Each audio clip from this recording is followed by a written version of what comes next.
सूर्या ने जब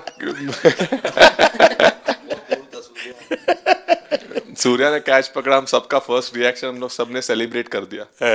बट पता नहीं था कि भगवान ऐसा मौका देगा ऐसे टाइम पे पकड़ने के लिए। बट ऐसी प्रैक्टिस की हुई थी पहले से, इसीलिए वो सिचुएशन में थोड़ा इतना काम था और पता था कि ऐसे सिचुएशन पहले आ चुकी है।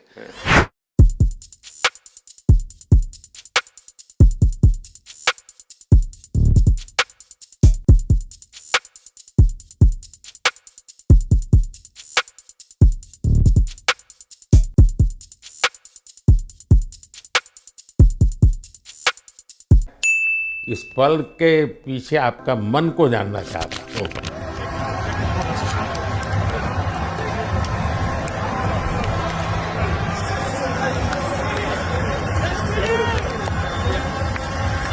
कहीं भी ये हो, लेकिन क्रिकेट का जिंदगी ही पिच पे होती है और आपने क्रिकेट की जो जिंदगी है उसको चुमा। ये वो हिंदुस्तानी ही कर सकता है। जहाँ पर हमें वो विक्ट्री मिली, उसका मुझे बस एक पल जो था वो हमेशा याद रखना था और वो चखना था बस। क्योंकि उस पिच पर हम खेल के उस पिच पर जीते, क्योंकि हमने सब लोगों ने उस चीज़ का इतना वेट किया, इतना मेहनत किया। बहुत बार हमारे पास, बिल्कुल पास में आया था वर्ल्ड कप, बट हम आगे नहीं जा सके। लेकिन इस बार सब लोगों की वजह से हम उस चीज़ को हासिल कर सके। तो वो पिच मेरे लिए बहुत मतलब ये था कि उस पिच पे हमने वो जो भी हमने किया उस पिच पे किया, तो इसलिए वो बस उस मोमेंट पे वो हो गया मेरे से। हम लोगों ने, पूरे टीम ने इस चीज़ के लिए इतना मेहनत किया था और वो मेहनत हमारी रंग लाई उस दिन। इस बार की लड़ाई तो आप उतार चढ़ाव वाली रही आपकी। पहले तो बहुत बहुत शुक्रिया आपका कि आपने हम सबको यहाँ बुलाया। और ये दिन मेरे लिए बहुत हमेशा मेरे जहन में रहेगा, क्योंकि ये पूरे टूर्नामेंट में मैं वो कंट्रीब्यूशन नहीं कर पाया जो मैं करना चाहता था। और एक समय पे मैंने राहुल भाई को भी बोला कि मैंने अपने आप को और टीम को, दोनों को न्याय नहीं दिया अभी तक। तो इन्होंने मुझे बोला कि जब सिचुएशन आएगी तो मुझे भरोसा है कि तुम परफॉर्म करोगे। तो ये कॉन्वर्सेशन हमारी हुई थी। और जब हम खेलने भी गए तो मैंने पहले ही रोहित को बोला, क्योंकि मेरा जैसे टूर्नामेंट गया था, मुझे इतना कॉन्फिडेंस नहीं था अंदर जब मैं खेलने जा रहा था कि वैसी बैटिंग हो सकेगी जैसी मैं करना चाहता हूँ। तो जब हम खेलने गए, मुझे पहले 4 बॉलों में 3 चौके मिले। तो मैंने इसको जाके बोला, मैंने कहा यार ये क्या गेम है ये, मतलब एक दिन ऐसे लगता है 1 रन नहीं बनेगा और एक दिन आप जाते हैं और सब कुछ होने लगता है। तो वहाँ पे मुझे फील हुआ कि, और स्पेशली जब हमारी विकेट गिर गई, कि वो सिचुएशन में मुझे अपने आप को सरेंडर करना है। टीम के लिए क्या ज़रूरी है इस समय पे, सिर्फ वही मेरे फोकस में था। और मुझे ऐसा फील हुआ कि वो मुझे उस जोन में डाला गया। अब वो मैं किस वजह से डाला गया वो एक्सप्लेन करना मुश्किल है, बट मुझे ऐसा फील हुआ कि बिल्कुल मैं उस मोमेंट में बंध गया। और बाद में मुझे समझ आया कि जो चीज़ होनी होती है वो किसी भी तरीके से होती है। तो ये होना ही था मेरे साथ, टीम के साथ। अगर आप मैच भी देखें, जिस तरीके से मैच जीते एंड में, जो सिचुएशन थी, हम लोगों ने एक बॉल को जिया एंड में, जहाँ से मैच पलटा। और हमारे अंदर क्या चल रहा था वो हम एक्सप्लेन नहीं कर सकते। एक बॉल में कि मैच यहाँ जा रहा है, वहाँ जा रहा है। एक समय पे उम्मीद छूट चुकी थी।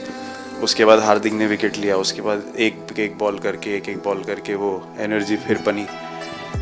तो मुझे खुशी इस बात की कि मैं इतने बड़े दिन में कंट्रीब्यूट कर पाया टीम के लिए, एक मुश्किल समय के बाद।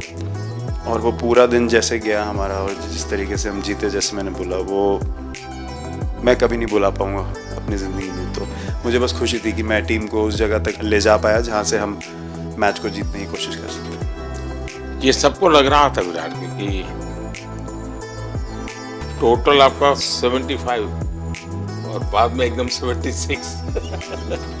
तो कभी कभार ये पल होती है जब सब लोग कहते हैं यार तुम ही कर लो। वो भी एक तरह से ड्राइविंग फोर्स बन जाता है। लेकिन परिवार से इमीडिएट क्या रिएक्शन आया होगा जब 75 में दबे रहते थे तो? अच्छी बात ये थी सर, यहाँ टाइम का डिफरेंस ज़्यादा है, तो परिवार से ज़्यादा बात नहीं हुई। मेरी मम्मी ज़्यादा टेंशन ले लेती हैं। पर एक ही मतलब जो भी मैं करने की कोशिश कर रहा था वो हो नहीं पा रहा था, तो मुझे यही लगा कि जब आप अपनी तरफ से इतनी और आपको ये लगता है कि मैं कर दूंगा, तो वो कहीं ना कहीं आपका अहंकार ऊपर आ जाता है, तो फिर खेल आपसे दूर चला जाता है। तो वही छोड़ने की ज़रूरत थी। और जैसे मैंने कहा कि गेम की सिचुएशन ही ऐसी बन गई कि मेरे लिए जगह ही नहीं थी अपने अहंकार को ऊपर रखने की, वो पीछे रखना ही पड़ा टीम के लिए। और फिर गेम ने, फिर जब गेम को इज्जत दी तो गेम ने वापस उस दिन इज्जत दी, तो मुझे ये एक्सपीरियंस हुआ था। बहुत बधाई भैया। वो जो इंटरव्यू के टाइम जो मैं बोला था वो इसलिए था क्योंकि 6 महीने थोड़े काफ़ी एंटरटेनिंग रहे मेरे लिए, काफ़ी उतार चढ़ाव के साथ रहे हैं। जहाँ ग्राउंड पे गया हूँ और पब्लिक ने बूइंग किया है और बहुत सारी चीज़ें गई, और हमेशा मैंने माना था कि मैं जवाब अगर दूंगा तो मैं खेल से दूंगा, कभी अपने जवाब से नहीं दूंगा। और मतलब उस टाइम भी स्पीचलेस हूँ, अभी भी स्पीचलेस हूँ, क्योंकि जो बोलते ना एक आप हमेशा झगड़ते रहते। मैं लाइफ में हमेशा मानता था कि आप बैटल में लड़ते रहें, कभी भी ग्राउंड छोड़ के ना जाए, क्योंकि ये मुश्किल भी यही दिखाता है और सक्सेस भी यही दिखाता है। सो बिलीव किया सर कि रहेंगे, मेहनत करेंगे, और सब टीम प्लेयर्स का, सबका कैप्टन, कोच, सबका सपोर्ट बहुत बढ़िया था। और बस प्रिपरेशन किया और तैयारी की, और ऊपर वाले तकदीर भी ऐसी थी कि लास्ट ओवर में मौका मिला। नहीं, वो ओवर तो आपके हिस्टोरिकल हो गए, लेकिन सूर्या को क्या कहा आपने? सूर्या ने जब सूर्या ने कैच पकड़ा, हम सबका फर्स्ट रिएक्शन हम लोग सबने सेलिब्रेट कर दिया। फिर रियलाइज हुआ कि सूर्या को पूछ तो ले कि भाई सूर्या परफेक्ट है ना, तो पहले कंफर्मेशन लिए कि भाई हमने सेलिब्रेट तो कर लिया, कि तूने, तो उसने बोला कि नहीं नहीं। और मतलब गेम चेंजिंग कैच पकड़ लिया, जहाँ से पूरे हम जहाँ टेंशन में था वहां से सब खुशी में चले गए। सूर्या खो गया सर। सर वो मोमेंट पे बस यही था कि कैसे भी करके बॉल, मतलब पहले ये नहीं सोचा था कि कैच पकड़ लूंगा या नहीं पकड़ूंगा, ये था कि बॉल ढकल दूंगा अंदर, 1 रन हो 2 रन हो ज़्यादा से ज़्यादा, क्योंकि हवा भी वैसे चल रही थी। और एक बार जब आ गया हाथ में तो फिर यही था कि उठा के फिर दूसरे साइड दे दूँ। फिर देखा रोहित भाई बहुत दूर थे उस टाइम पे, और उड़ाया और आ गया हाथ में। बट ये चीज़ हमने बहुत प्रैक्टिस करी हुई है पहले से। एक चीज़ के बारे में मैंने सोचा था कि बैटिंग तो मैं करता ही हूँ खाली, लेकिन वो खत्म होने के बाद और किस चीज़ में मैं कंट्रीब्यूट कर सकता हूँ टीम को, फील्डिंग में और किसी। क्या ये भी प्रैक्टिस हो जाती है आपकी, जिसमें बाहर बॉल गया फिर से उसको दोबारा लेना, कैच करना? सूर्या ने तो 100 कितना कह रहा था, 150 160 ऐसे कैचेस पहले लिए हैं प्रैक्टिस में। टोटल मतलब सर टूर्नामेंट के स्टार्ट से और पीछे आईपीएल से जब आ रहा था तब बहुत सारा ऐसा कैचेस पकड़ा था, तो बट पता नहीं था कि भगवान ऐसा मौका देगा ऐसे टाइम पे पकड़ने के लिए। बट ऐसी प्रैक्टिस की हुई थी पहले से, इसीलिए वो सिचुएशन में थोड़ा इतना काम था और पता था कि ऐसे सिचुएशन पहले आ चुकी है। बट कोई पीछे स्टैंड में बैठा नहीं रहता वो टाइम पे, बट इस टाइम पे ज़्यादा लोग बैठे थे। बट बहुत अच्छा लगा वो मोमेंट में रह के। मैं बताता हूँ जी, मैं इसकी तारीफ किए बिना रह नहीं सकता।